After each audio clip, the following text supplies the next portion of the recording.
アナス・アッターが彼を喜ばれますようにの伝承によると、預言者、彼にアッターの平安と祝福あれのもとに、バーレーンから奉納された財産が届きました。彼は、それをモスクに撒いておきなさいと言われました。それは、それまでアッターの使徒のもとに届けられた中で最も多額の財産でした。アッターの使徒、彼にアッターの平安と祝福あれは礼拝のために家を出られましたが、その財産には目もくれませんでした。礼拝を終えると、彼はその財産のそばに座り、見かける人すべてにそれを分け与え始めました。そこへ、叔父のアルアッバースがやってきて言いました。アッターの使徒よ、私にもください。私は、バドルの戦いの際、自分自身の身代金と、アキールの身代金を支払ったのですから、アッターの使徒は、お取りなさい、と言われました。アルアッバースは自分の衣の中に、財産をかき集めましたが、持ち上げようとしても重すぎてできませんでした。彼は、アッターの使徒よ、誰かにこれを担ぎ上げるよう命じてください、と言いました。しかし、彼は、いいえと言われました。アルアッバースが、では、あなたが私の上に担ぎ上げてください、と言うと、彼は、いいえと言われました。そこで彼は財産を少し減らしてから持ち上げようとしましたが、まだできませんでした。彼は再び、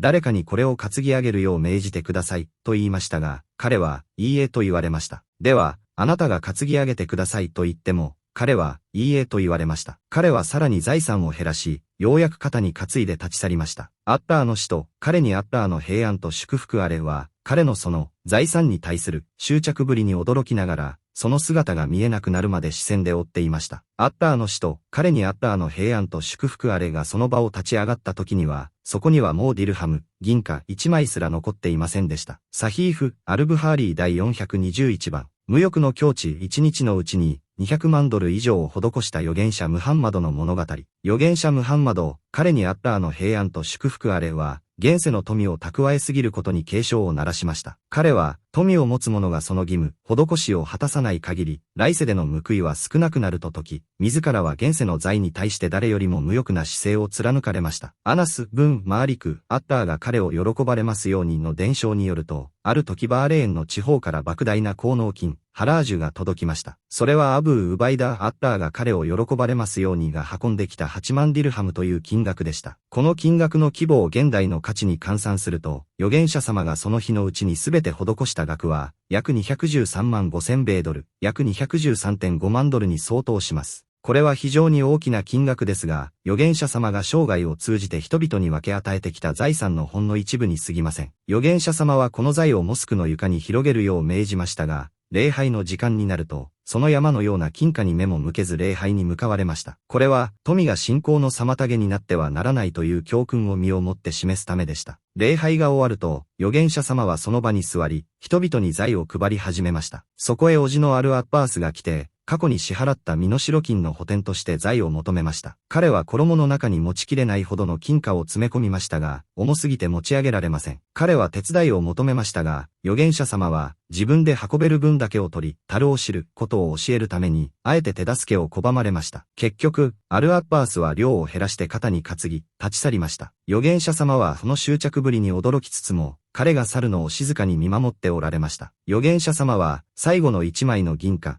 ディルハムがなくなるまで、その場を離れませんでした。これが預言者ムハンマドの日常であり、真のリーダーとしての姿だったのです。このハディースの教訓、富への無頓着、預言者様がいかに現世の富を軽視し、人々のために使い切ったか。礼拝の優先、莫大な財宝を前にしても、礼拝を第一とし、心を乱さなかったこと。自立と節度、叔父であっても甘やかさず、自分の力で運べる範囲、必要以上の欲を欠かないことを教えた教育的配慮。モスクの活用、宗教的儀礼だけでなく、社会的な富の再分配の場としてモスクが機能していたこと。